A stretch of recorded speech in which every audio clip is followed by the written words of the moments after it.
Hello viewers, welcome to our AN education unit. आज और एक टेस्ट सीरीज है आपके सामने जो आरएसटी के सिलेबस के अकॉर्डिंग है। इसमें 25 क्वेश्चंस दिया गया है और इसका आंसर भी नीचे में दिया गया है। क्वेश्चन नंबर 1, किसी बात का बुरा लगना उसकी असह्यता का क्षोभयुक्त और आवेगपूर्ण अनुभव होना क्या कहलाता है। पहला क्वेश्चन जो है ये क्रोध से लिया गया है। इसका आंसर होगा अमर्ष। किसी बात का बुरा लगना, आवेगपूर्ण अनुभव होना, ये अमर्ष कहलाता है। यशोधरा के पिता कौन है। क्वेश्चन नंबर 2, यशोधरा के पिता मृत्युंजय है, यानी कि क्वेश्चन नंबर 2 का ऑप्शन बी होगा आंसर। क्वेश्चन नंबर 3, बंटी कितने साल का है। यह आपका बंटी उपन्यास का है। बंटी जो है 7 साल का है। बंटी यानी कि अरूप बत्रा। क्वेश्चन नंबर 4, गौरांगिनी का मृत्यु कब हुआ था।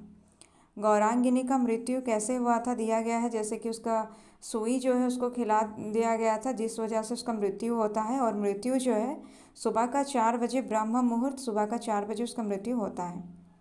क्वेश्चन नंबर 5, कितने वर्ष पहले मधुलिका से ज़मीन ले ली गई थी। मधुलिका से ज़मीन जो है वो 3 साल पहले ली गई थी। क्वेश्चन नंबर 5 का आंसर होगा बी। क्वेश्चन नंबर 6, मुंडेर पर कौन अंगड़ाई ले रही थी। क्वेश्चन नंबर 6 जो है इसका आंसर होगा सी, कपोती। क्वेश्चन नंबर 7, गजाधर बाबू ने शाम का नाश्ता बनाने की जिम्मेदारी किसको दिया था। तो गजाधर बाबू यानी कि वापसी कहानी से लिया गया है। गजाधर बाबू जो है शाम का नाश्ता बनाने की जिम्मेदारी जो है अपनी बेटी को देते हैं, बसंती को। क्वेश्चन नंबर 7 का आंसर होगा ऑप्शन ए। गजाधर बाबू को घर आने के बाद किस बात का अनुभव होता है। अपनापन, गर्व, अस्थायित्व। क्वेश्चन नंबर 8 जो है उसका आंसर होगा अस्थायित्व। मतलब जब वो घर आते हैं तो उनको ये महसूस होता है कि वहाँ पर कुछ भी, कोई भी चीज़ उनके लिए नहीं है। उनका घर का माहौल जो है, घर का स्ट्रक्चर जो है, वो सब कुछ किसके अकॉर्डिंग था, जितने मेंबर वहाँ पर थे उनके अकॉर्डिंग था। गजाधर बाबू के लिए कोई जगह वहाँ नहीं था। क्वेश्चन नंबर 8, गजाधर बाबू को घर आने के बाद किस बात का अनुभव होता है। तो ये अस्थायित्व का अनुभव होता है गजाधर बाबू को। हमारी तो सबसे प्रीति है, ये कौन कहता है। हमारी तो सबसे प्रीति है, ये बड़दादा कहते हैं कि हमारी तो सबसे प्रीति है। ये तत्सत से लिया गया है। क्वेश्चन नंबर 10, वैद्य जी ने ऊपर वाली जगह में क्या लिखने को कहा। तो वैद्य जी साइन बोर्ड के ऊपर वाले जगह में जय हिंद लिखने के लिए कहते हैं। क्वेश्चन नंबर 11, भारत माता की स्वतंत्रता को कौन समझना चाहती है। भारत माता की स्वतंत्रता को सुनंदा समझना चाहती है। ये जो है पत्नी से लिया गया है कि भारत माता की स्वतंत्रता को सुनंदा समझना चाहती है। जब कालिंदी चरण और उसके मित्र जब बातचीत करते हैं स्वतंत्रता को लेकर, तब ये भी समझना चाहती है, लेकिन कालिंदी चरण जो है जब मतलब उनका ऐसा कुछ था कि वो जब सुनंदा से इस बारे में कुछ बात करते नहीं थे और उनको एक तरह से गुस्सा भी आ जाता था सुनंदा से बात करने पर। क्वेश्चन नंबर 12, किसने शिव पर बाण फेंका था। मनोजन्मा देवता ने शिव पर बाण फेंका था। क्वेश्चन नंबर 12 का आंसर होगा ए।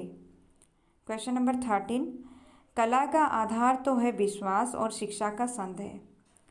ये जो है सिंदूर की होली से लिया गया है और ये मनोरमा जो है चंद्रकला से कहती है कि कला का आधार तो है विश्वास और शिक्षा का संदेह। क्वेश्चन नंबर 14, माँ ने अष्टावक्र को 1 पैसे में कितने बतासे और पकौड़ी देने को कहा था। माँ ने अष्टावक्र को 1 पैसे में 4 बतासे और 4 पकौड़ी देने को कहा था। क्वेश्चन नंबर 14 का आंसर होगा सी। क्वेश्चन नंबर 15, कौन अपनी भवबाधा हरने की बात कहते हैं। तो भवबाधा हरने की बात बिहारी कहते हैं। किससे कहते हैं, राधा से कहते हैं। क्वेश्चन नंबर 15 का आंसर होगा बिहारी ए। क्वेश्चन नंबर 16, राधा कृष्ण की मुरली को क्यों छुपा देती है। राधा जो है कृष्ण की मुरली को छुपाती है उनसे बात करने के लालच से।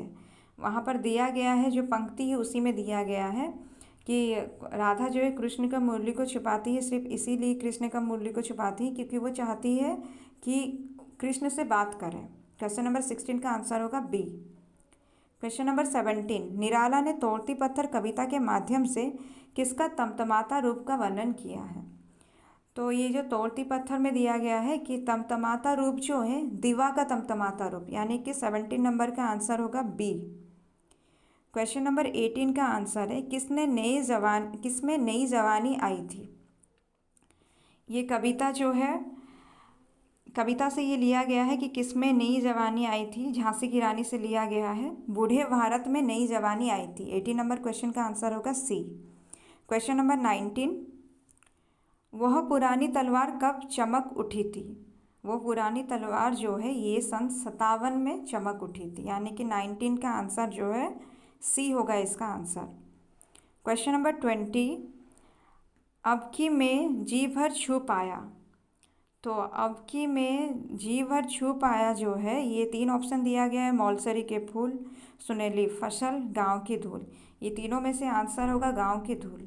अब की में जी भर छू पाया गांव की धूल बहुत दिनों के बाद कविता से लिया गया है।